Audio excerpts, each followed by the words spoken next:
America ने पाकिस्तान को भी चेतावनी दी है इस पूरे मामले पर। पाकिस्तान के 15 शहरों पर भारत का हमला भी हुआ है। अमेरिका का साफ कहना है कि स्थिति बिगड़नी नहीं चाहिए। ये टेंस सिचुएशन में इस वक्त हम गिफ्ट निफ्टी को एक बड़े स्लंप के साथ देख रहे हैं। 350 अंक, लगभग 1.5% नीचे आपको गिफ्ट निफ्टी के कीज इस वक्त इंडिकेट कर रहे हैं। पाकिस्तान की गैस पाइपलाइन को बलूचों ने निशान बनाया। सेना के कई अड्डों पर भी धमाके हुए हैं। इनफैक्ट भारत ने कल रात जैसे पाकिस्तान के इन हमलों को आसमान में नाकाम किया, करारा जवाब दिया। पूरा अपडेट इस वक्त क्या कुछ निकल कर वहां से आ रहा है, ये बताने के लिए हमारे साथ हमारे संवाददाता अमरीश पांडे जुड़े हुए हैं। अमरीश, बताएं अभी फिलहाल क्या ताजा अपडेट आ रहा है? देखिए, हम रात भर की बात करें तो रात भर शेलिंग हुई और बहुत भारी मात्रा में शेलिंग हुई है। पंजाब में, जम्मू कश्मीर में, राजस्थान की तरफ जितने भी बॉर्डर एरियाज हैं उनमें बहुत भयानक शेलिंग हुई थी। रात भर के लिए ब्लैकआउट किया गया था।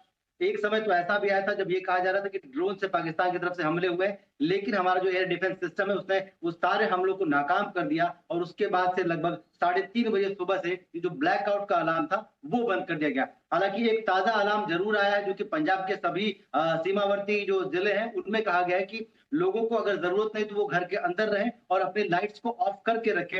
लिहाजा पंजाब के लिए यानी कि इंटरनेशनल बॉर्डर के लिए एक अलग से अलर्ट है। अगर हम आज दिन की बात करते हैं तो आज दिन भर की में एक बड़ी मीटिंग्स का एक दौर है। अभी 9 बजे के आसपास रक्षा मंत्री, तीनों सेनाओं के प्रमुख और सीडीएस के साथ साथ एनएसए एक बैठक करेंगे जिसमें रात भर की पूरी स्थिति का पूरा जायजा लेकर उसका अपडेट प्रधानमंत्री को दिया जाएगा। प्रधानमंत्री के कार्यालय में ये अपडेट दिया जाएगा जो कि कहा जा रहा है कि लगभग 10 बजे के आसपास हो सकता है। लेकिन दूसरी तरफ प्रधानमंत्री ने भी रात भर पूरे माहौल का मॉनिटरिंग किया है और लगातार इसकी अपडेट लेते रहे हैं। और साथ साथ अगर हम प्रधानमंत्री के आज की जो बैठकें हैं उनकी बात करें तो जो पीएमओ से मैसेज है वो साफ तौर पे कि जो मीटिंग्स है, जो बिजनेस एज यूजुअल है वो रहेगा। यानी कि प्रधानमंत्री कार्यालय में विशेष तौर पे कोई नई बैठक या इससे संबंधित कोई नई बैठक तो नहीं होनी है, लेकिन ये जरूर है कि प्रधानमंत्री इस पूरे हालात पर लगातार नजर बनाए हुए हैं और कहा गया है कि रक्षा मंत्री उनको हर हालात पे अपडेट देते रहेंगे, लगातार अपडेट देते रहेंगे। इसके साथ ही अगर इंटरनेशनल तौर पे देखें तो 2 अहम बैठकें हैं। पहला तो 9:30 बजे के आसपास वित्त मंत्रालय में एक बैठक हो सकती है जिसमें कि आईएमएफ की बैठक में क्या पक्ष रखना है भारत को, किस तरह से पाकिस्तान का जो एजेंडा है, पाकिस्तान किस तरह से जो इंटरनेशनल फंडिंग है उसका दुरुपयोग कर रहा है, उसको लेकर एक प्रेजेंटेशन दिया जाएगा और उस प्रेजेंटेशन को अप्रूवल होगा। उसके बाद लगभग भारतीय समय अनुसार 1 बजे के आसपास यूएन की बैठक है, आईएमएफ की बैठक है, बोर्ड मीटिंग है और आईएमएफ की बोर्ड मीटिंग में ये प्रेजेंटेशन दिया जाएगा और ये कहा जाएगा कि पाकिस्तान इंटरनेशनल फंडिंग की का गलत इस्तेमाल कर रहा है, उसको एफएटीएफ लिस्ट में फिर से डाला जाएगा। यानी कि ग्रे लिस्ट में फिर से पाकिस्तान अगर आता है तो उसको एक और इकोनॉमिकल स्ट्राइक पाकिस्तान पे हो जाएगी। इसके साथ ही अगर हम ये देखें तो जिस तरीके से हमारा पूरा डिफेंस सिस्टम है, इंडियन नेवी को अलर्ट पे रखा गया है। हालांकि जो अपुष्ट खबरें वो तो कई तरह की बातें कर रही है, लेकिन पुष्ट खबरें यानी कि सरकारी तौर पे अगर कहें तो आधिकारिक तौर पे नेवी की तरफ से कोई हमला नहीं किया गया है। हाँ, ये जरूर है कि नेवी पूरी तरीके से अलर्ट है। किसी भी तरीके की सिचुएशन को हैंडल करने के लिए, किसी भी तरीके की सिचुएशन में अपने आक्रमण को अंजाम देने के लिए नेवी ने अपने जो पोजीशन है वो ले रखी है। इंडियन आर्मी की अगर बात करते हैं तो इंडियन आर्मी ने तमाम ऐसी जो पोस्ट है जो कि सोफिस्टिकेटेड या फिर कहें कि जो संवेदनशील है उन जगहों पर अपनी जो तैनाती है वो बढ़ा दी है। इसके साथ ही एयरफोर्स की मदद से लगातार मॉनिटरिंग की जा रही है। ड्रोन्स की का सबसे ज्यादा इस्तेमाल हो रहा है इस पूरे युद्ध की अगर बात करें तो पिछले 2 दिनों हमने लगातार देखा है कि ड्रोन का इस्तेमाल लगातार बढ़ रहा है और ड्रोन के जरिए ही ये सारे हमले किए जा रहे हैं, चाहे वो वीडियो फुटेज पाकिस्तान की तरफ से लेनी हो, चाहे वो अपने बॉर्डर्स की निगरानी करनी हो। सबसे अहम बात इस पूरे 2 दिनों में जो देखने को मिली है वो ये है कि कल रात से हमने जो पाकिस्तान की जो टेरिटरी है, पाकिस्तान की जो सीमा है, उसके अंदर जाके जो ऐसे ठिकाने हैं जहां से कि भारत पे या तो प्रोपेगेंडा हो रहा था या फिर हमला हो रहा था या फिर वहां पे ऐसी कोई असंदिग्ध चीज हमको दिख रही थी, वहां हमने हमले किए हैं। कहा यह जा रहा है कि लाहौर तक गया है भारत का जो ड्रोन है, लेकिन ये अभी तक ये बहुत सारी चीजें जो कि अपुष्ट हैं। कुछ वीडियो फुटेज जो कि पाकिस्तान से आ रहे थे उनकी उनकी बनिस्बत हम ये सारी बातें कर रहे हैं।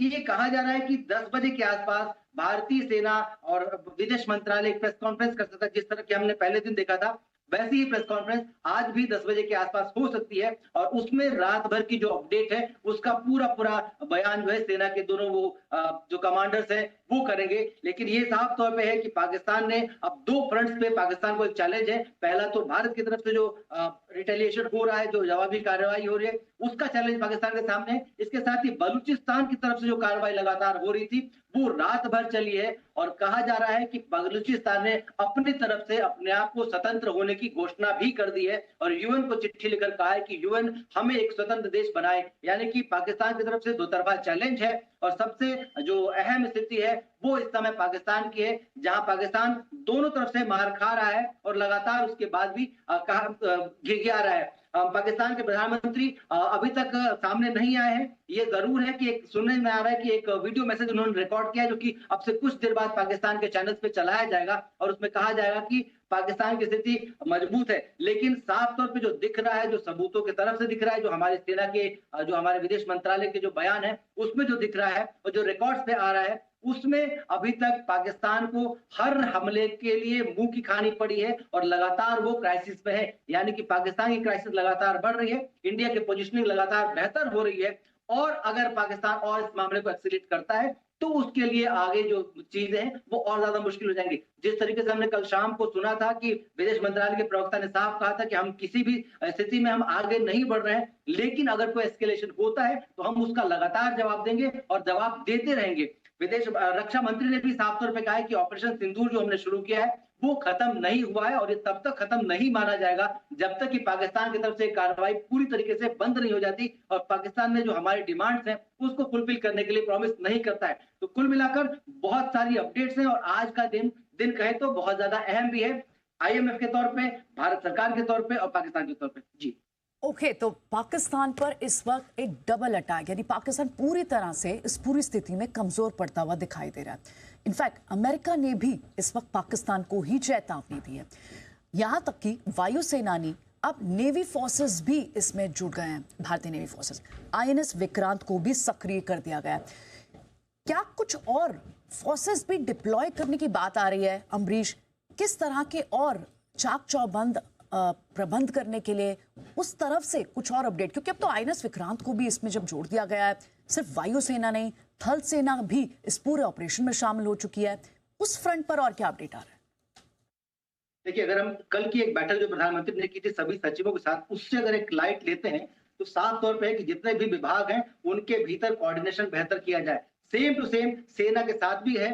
सेना के तीनों विंग्स को कहा गया है कि वो अपने तरफ से अलर्ट रहेंगे और जो भी उनकी कोऑर्डिनेशन, जो भी उनकी जरूरत है उसके हिसाब से अपनी तैनाती करेंगे। तो कल ही हमने देखा है जो आईएनएस विक्रांत है उसकी पोजीशनिंग कर दी गई है। नेवी के तमाम जो नेवी के साथ साथ कोस्ट गार्ड की जो तमाम है पोजीशनिंग वो की जा चुकी है। एयरफोर्स और आर्मी लगातार काम कर ही रहे हैं। तो इस तरह हम देख रहे हैं कि सेना के तीनों विंग्स लगातार काम कर रहे हैं। इसके साथ ही पैरामिलिट्री जितने फोर्सेस हैं उनकी तैनाती लगातार बढ़ाई जा रही है। विशेष तौर पे जम्मू कश्मीर और जो इंटरनेशनल बॉर्डर है उन पे पैरामिलिट्री जो है उनकी तैनाती बढ़ाई जा रही है। और जितनी भी ऐसी जो हमारे पास डिफेंस सिस्टम है, चाहे वो एयर डिफेंस सिस्टम हो या फिर आवाज सिस्टम हो या फिर किसी भी तरीके की जो सैटेलाइट इमेजिंग है उसका जो सिस्टम है, टेलीकम्युनिकेशन का जो पूरा सिस्टम है, उसको किस तरह से और पुख्ता किया जाए, इसको लेकर भी जो तैनाती है, जिसको जो इंजीनियर्स हैं उनकी भी तैनाती बढ़ाई जा रही है।